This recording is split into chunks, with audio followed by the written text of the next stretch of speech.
The original Tokyo Ghoul is one of my favorite series. It's a brutal look at the plunge into a world of forced change that uses gore, sex, and monsters as tools to explore the human condition. Full of constant war between two sides that only really want the same thing, you think there'd be no time for love in this world. But I think love is one of the most prevalent ideals in the world of Tokyo Ghoul.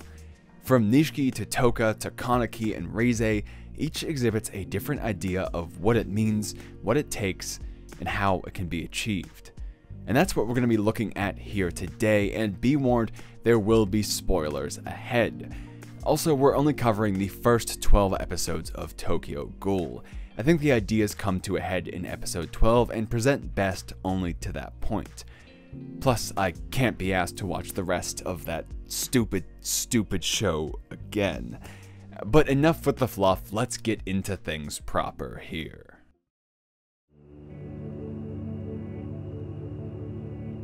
Nishiki may be majorly a side character and introductory villain in Tokyo Ghoul, but I think he's also a key part of the anime's exploration of love.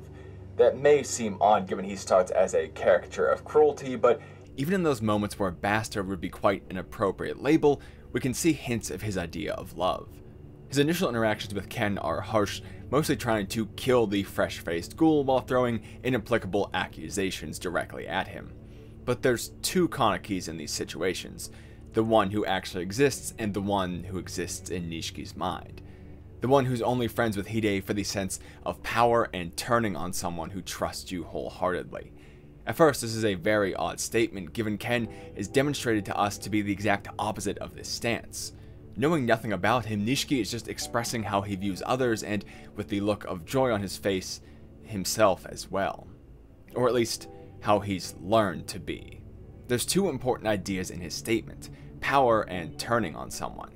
These are the core of his idea of love, the idea that love is weakness. As the series progresses, we see he had an older sister as a child, one who taught him, provided for him, and eventually was taken from him as well.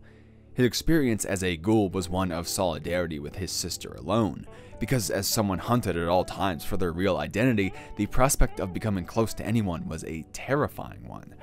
Eventually, his sister fell for a human and then fell to that situation as well. He turned her into the CCG, and in having this knowledge and pain, Nishiki drew 2 points. Being close to someone only gives them the means to hurt you, and you need power to prevent that from happening. In this way, love is a weakness. It means getting close to someone who you wouldn't want to hurt and giving them all the means to hurt you. In the most extreme sense, exactly what happened with his sister. And even if that isn't the case, it comes with other weaknesses, like having to deal with the actions of someone else. We see this play out in the story as Tsukiyama kidnaps Kimi. Nishiki had no input to make this situation occur. He was lying at home nearly dead, yet it brought him into the danger anyway because he loved someone. Not only does he have to be strong for himself, but he also has to watch out for another life to be able to protect the one he's weak for. And even more, a life that can't know the reality of his. He has to contain his hunger around her, making sure that he never has the means to give into it in Kimi's company. When we have this in mind, his terrible qualities and focuses come into a different light. He's concerned with territory and power when him and Kaneki first meet because these are the things he needs to be able to both live and love. When he frames accidental transgressions into a rape metaphor, it's because he has the idea of betrayal and the worst outcomes and the worst of people always on his mind. If he was alone, this wouldn't be a possibility, but in a fucked up world, it becomes a possibility that he can be hurt by. His love simply gives him more ways to be hurt and more weakness to carry. His statement of joy about turning on someone is a result of seeing the world as a place which revolves around such actions, and so they're the ones he must follow as well. There's nothing like the sense of power you get from turning on some idiot who trusts you wholeheartedly. He places this sort of behavior on other ghouls because it's a faux natural order of society, or at least what he's seen of it. In closing himself off, he never really got a better view than that of the worst he witnessed in his younger years. As he says, "You've reaped what you sowed, both you and my sister. Not me, though, because I'll never trust a soul." Except naturally, he does. In what seems like his final moments, he thinks to himself, I always knew that trusting a human would get me killed, and nothing's changed. I've just found one who's worth dying for. This is where we can apply the last of his definition of love. It's a weakness, but not just one to be avoided. It's one that you accept and carry because that other person is worth it. Does it mean that you have more opportunities to be hurt? Yeah, it really does. And for him, that hurt likely means sudden death as well. It means you have more chances to hurt others, not just their feelings or their hearts, but much like with himself, the ability to take their life if he ever loses control. It means his enemies can take advantage of Kimi to put him in a worse spot. She could die and he could be left with no one once again. There's any number of possibilities to be hurt with love, and the only way to avoid it is to never play the game of benefit and cost. That's why for him, love is a weakness that you bear for each other.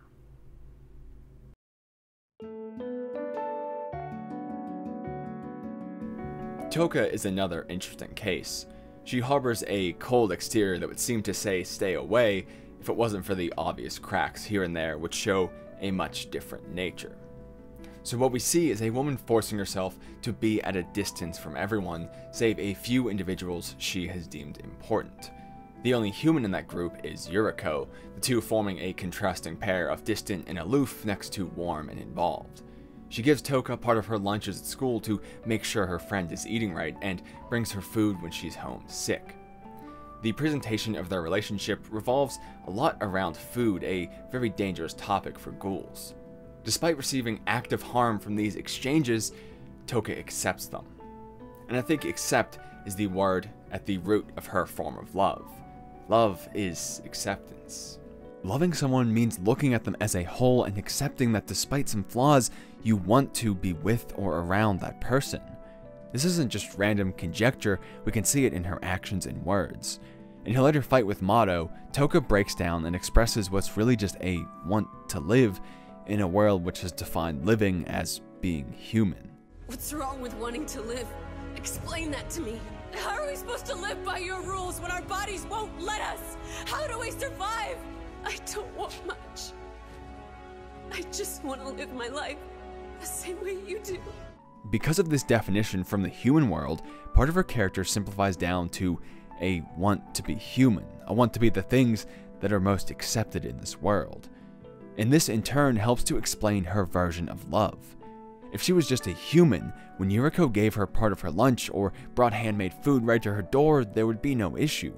She would just be able to accept it as a gesture of care and move on knowing that she was loved and accepted herself. But this isn't the case. Because she isn't human and can't eat it, these gestures are unknowingly not an act of acceptance.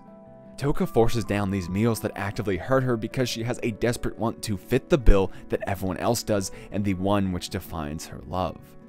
To be able to perform these simple, small acts that make devotion and appreciation what they are. But she can't. And this also leads into another meaning to acceptance. When care is shown in the form of physical gifts like this, part of that love is two-way, expressed also in the acceptance of the gift.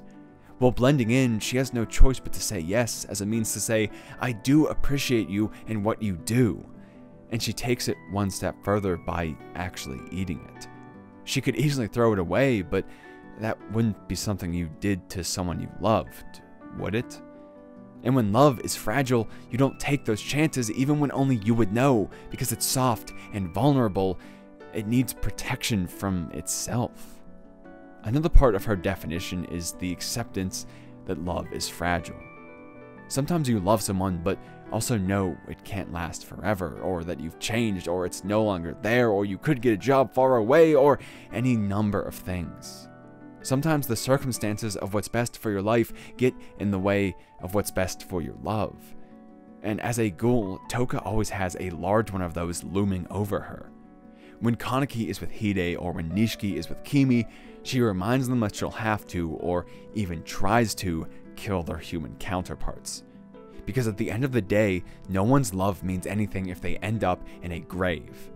And when their relationships and decisions affect a whole community to save many people they care for, sometimes they might have to kill one they care for. It's painful, but they have to accept that fact. This is something we witness her struggle with throughout the entire anime, as she can never bring herself to pull the trigger whatever her cold exterior demands. The culmination of both sides of her coin is when Kimi says instinctively, How pretty. to a ghoul ready to end her life. In a single moment, someone accepted her.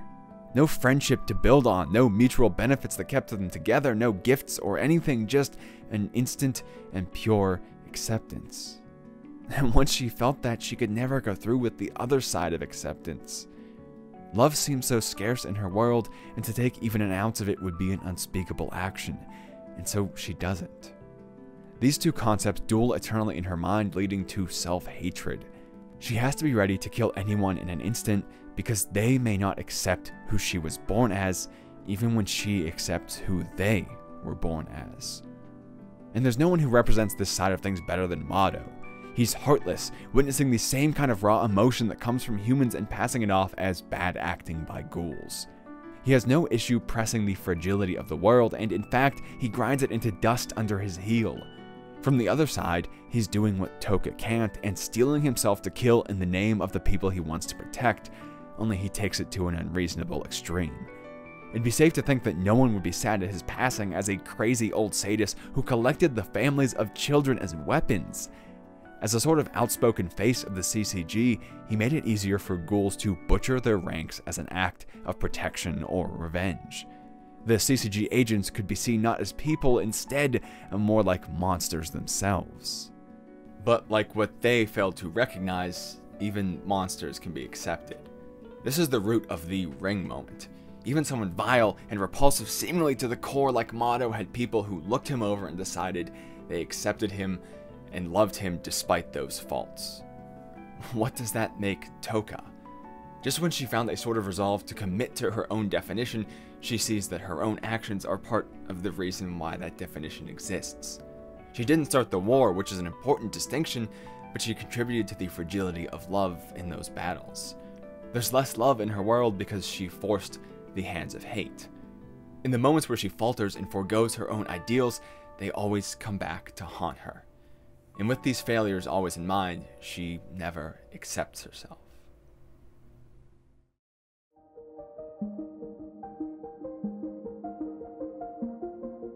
Kaneki is one of my favorite characters in anime for all the wrong reasons. In the original season, he's arguably one of the weakest and least impactful characters we see. A majority of the action just happens around him or to him, and he simply reacts to the situations he finds himself in. He becomes a ghoul because he was in the wrong place at the wrong time. He has to fight Tsukiyama because the gourmet sought him out directly, and he goes against the dove simply because he's helping Touka, even though that's the most interactive he gets. And this inaction comes to a head in the final episodes as Yamori and Rize tear him down from the outside and inside alike, forcing him to confront the things he never wanted to. And foremost in that is Kaneki's idea of love. Love is sacrifice. The sticking point of episode 12 is a rejection of Kaneki's mother, the one who instilled this idea of love in him. We see her version of it as the single mother who works nonstop, not just to support and raise her son alone, but also her sister who she gives an allowance to. As her son later remembers, she worked herself into an early grave, believing with her whole heart that it's far better to feel pain yourself than to inflict it on others. It's almost odd that after seeing and acknowledging all of this, Kaneki still believes and practices what his mother did. Part of his rejection of becoming a ghoul is because society views them as monstrous killers who swipe humans off the street to survive, and that, an act of harming another for benefit, goes against his entire being. I mean, look at how he treats even his enemies throughout the first season. He helps Nishiki after their fight. He tries to see the best in Tsukiyama and gives in when the latter plays up his rejection. Touka is an ass to him most of the time, yet he still follows her into her own battles. And most literally with Amon, he allows himself to be physically beat rather than fighting back until he absolutely has to. Ken muses about the state of the world and his unique position in it because he has a genuine love for all people and all things. Summed up, a love for the world. At first, this is his idea of its state. It's not the world that's messed up. It's those of us in it. Those people contained in it may be stupid or hateful or cruel, but given enough time and enough energy, they could come to see the truth that he has. He just has to make them see it somehow. And his way to make them see it plays by the same rules his life always has. I think the best way to look at this is to first look back at Touka's methods. The doves take someone she loves away from her, so she does the same to them. It's eye for an eye, and although her intention is straight revenge for the most part, we can also look at it as pushing for change by causing pain. Feeling pain does lead to action, from basic instinct to larger societal shifts. If a certain action leads to enough pain, people could naturally be convinced not to perform that action. When you touch a hot stove, you know not to do it again because it hurt. But forcing this on someone is something Ken rejects wholly. To love the world is to not hurt the world. So to change the world, something which requires pain, he must take it on himself. When Amon beats him again and again and again, and Yamori tortures him for days on end, this is the cost of his world and the cost of his love merging into one. It's not normally so extreme. For us, it's simple things. You may dislike your partner's family, but you still go to family events because it makes them happy. Or you stay home when they're sick rather than going out with friends to take care of them. You sacrifice part of your happiness to increase theirs. But dialed up to 11 and one-sided, this becomes unhealthy. In a large way, this extreme take is part of Ken not understanding how to love in a traditional sense. While it may hold the appearance of a moral position, it's also one-sided. Ken doesn't actually need the other side to love him back in order to love them. Again, this puts his actions into a more interesting context. I think it's safe to say the world he loved fucking hates him. Not only did he become something he viewed wholly as a monster due to the experiments of a crooked doctor, he lost loved ones, was forced to fight for his life, and eventually tortured to insanity. His becoming a ghoul is the same as the world deciding not to love him, yet he keeps on blindly loving it anyway. In a different context, Ken wouldn't be some moral crusader, but a creepy stalker who's been told no, but still comes back again and again and again. From the world's perspective, he may very well be the villain. But these flaws of his love are things he refused to recognize until they're thrown in his face in the most literal sense. Yamori's one or the other decision that Ken refuses to make is the first time he's forced to witness the results of inaction labeled as love. He could have made a choice and let one person die, but instead does nothing so that both of them do. And this shifts back to Rize in his mind, where she begins to tear down that mentality. But when this is all in his head, I think we have to clarify that statement. This is his own mind as well as Rize saying those things under her deep persona. Deep down, he always knew this love was as flawed and selfish as any other.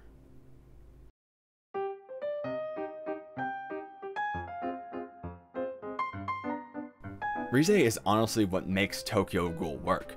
She's the only character whose overt sexuality feels purposeful rather than a cheap way to make a character weird. She's the temptation of the world, not just the hunger of ghouls as the binge eater, but everything. Gossip, attraction, power, love, and so much more. If there's something she wants, she takes it, and that's that. And this temptation and mental destruction of others who limit themselves is where a whole new idea of love starts to form, which rejects every other one presented in the series. Love is selfish. There's a good reason that the quote, "All the detriment in this world stems from a lack of individual ability," is thrown around in the final episode. You could sum most of those words up by just saying one: weakness, the structural pillar of Nishiki's love. His idea centered around accepting that love is a source of weakness and as a method to be hurt and limited, but you deal with it for its sake. Rize rejects that by making love one-sided like Kaneki, but much more purposeful. What the other party feels doesn't matter because she has the power and will to take what she wants, and so no rejection could ever hurt her. And by not making a commitment to love in any way, it can't be used to her detriment either. They couldn't kidnap someone she loves because she would just move on. This is why she's the binge eater. Her pleasure and purpose in the world is that desire she represents, and using lust, a corrupted love, to achieve that end is thematically perfect. For her, love is the utility to gain joy, and as that, it has many less means to become a weakness. In what seems almost like some karmic cycle of love though, many characters in the series are obsessed with her in some way. Ken is forced to be. Banjo chases her memory to the 20th ward, and Yamori is driven insane by her presence. It's like because she can't be hurt, someone else must be. If pain is a natural part of love in that way, then her methods make even more sense as a way to avoid the inevitable. Reject the weakness and take the benefit. That's part of her selfish love. In a weird way, we can also see a few forms of acceptance, Touka's ideal, in Rize as well. I think the best explanation of this is her rejection of Tsukiyama's extravagance. He's a man who loves the pageantry around pleasure more than the pleasure itself, going out of his way to overcomplicate every detail and showing disgust at imperfections of any kind. Everything is an opportunity to ruin the fun and the perfection. He doesn't accept what he wants for what it is, but instead changes it into something special, something else he finds more fitting. Even in very literal ways, like Ken can't even wear his own clothes to be feasted on. Rize, however, has no care for these things. She takes her prey or her lust for what it is. She does actually share some similarities with Ken. Whether a ploy to get him alone or not, she at least had to know what kind of books he liked, what personality he would respond to, and how to make him want her. She's very honest when she says to him that she had her eye on him for a while and, I want you just as much as you want me. It's actually just acceptance. It's different from Touka's, but a messed up point still stands, and that's that she wants Ken, not some special oddity. However, she differs from Touka when we look at the fragility of these things. Touka harms herself in the pursuit of love because it's a fragile thing that needs protection, and she accepts that. Rize doesn't. Again, in being selfish and pleasure-seeking, she avoids that aspect of things. Can you consider something painful and fragile when you yourself break it on purpose? It's also temporary by her standards, and that's part of the point. If something is going to be destroyed, you might as well do it yourself and accept it as part of the process. Bringing this more into the real world, most of us go through numerous relationships before we find the one. The average is 5.5 real relationships before marriage, which isn't even permanent itself. The one is only 18% of an average love life. Love is temporary in most cases. In the most fucked up way, Rize is fully accepting by always ending love and lust herself. Quite literally as well. She consumes what she loves, ending it, but also making it more a part of her than anyone else, in a way that could never hurt her. And in one of the greatest sequences in anime history, we have episode 12 where she directly refutes Ken's idea of love. We've just discussed how she refutes the weakness associated with love, but we can also look at that in another way. Kaneki's idea, one which accepts pain rather than inflicting it in any case, is also a way to breed weakness on both sides. But you know what happens when you play both sides?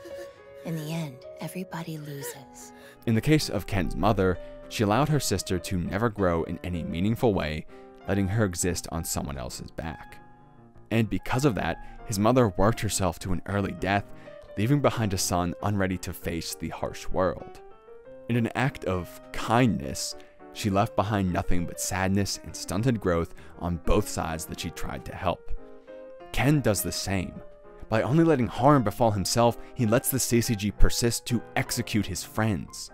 He adds nothing to either side. They keep fighting and killing each other with no benefit. At least if he took a side, he could push for that one to have better lives. But instead, he only makes them stagnate and war for longer. Sometimes, to protect one thing, you have to have the resolve to let go of another. This is a statement saying you can't take pain yourself. You have to be able to inflict it on others as well. If someone's reliant on you but can change, is it right to support them forever, or is it better to make them hurt now but be better off later? If you no longer love someone, is it okay to stay with them instead of hurting them, or is that just setting them up for even more pain in the end? Sometimes when you really love someone or something, the best thing you can do is hurt it. Because when things are hurt, they grow stronger and tougher. A scar starts as a wound, a weak point on the body, but once healed, it's tougher, able to withstand more. Your first breakup is the history of all your love. The second is half, the third is third, the fourth is fourth, and so on. The more times your heart is broken, the less amount of total heartbreak in your life it is. Rize's love is strong and resilient, even if it's self-serving and harsh. It not only discards the weakness of oneself, but also the weakness love can breed in others. In ways like that, it's better than the other forms we discussed here today. I don't think it's a mistake that so much of Tokyo Ghoul revolves around Rize, even once she's dead. Her character was, in many ways, about being the center of the universe, forcing change and growth in everything around her. Without Rize, there is no Tokyo Ghoul. For better or worse, she's the common point of the entire world. Is this the peak of love? Selfishness that accepts in the name of power and destroys in the name of advancement? I don't know. And even if I did know, I wouldn't say. It would feel too contrary to what we just spoke about here. If we knew what the exact purpose and point of love was supposed to be, then we would never become people who are capable of giving and receiving it. It requires changing and adapting the things Ken never did. That's clear as day. So I leave the ideas here before you, presented and unfinished, because the rest is up to you. Take them and change them and destroy them and make them your own. Anyway, if you want to do something of your own, you could leave a like or comment on this video. That was a terrible segue, but we're going with it anyway. I'll have some links in the pinned comment to my Twitter if you want to follow me on Twitter for some reason. Sometimes I tweet about things and new videos come out there. My Discord will be the second link if you want to reach out to more fans of the channel, anime fans in general, some cool different things going on down there. And lastly, my Patreon, probably the most important one if you want to support me directly and help improve the content of the channel and get your name at the end of videos like right now. But anyway, more videos on screen, subscribe thing on screen as well, and I'll just say thank you for watching, and I hope I'll see you again soon.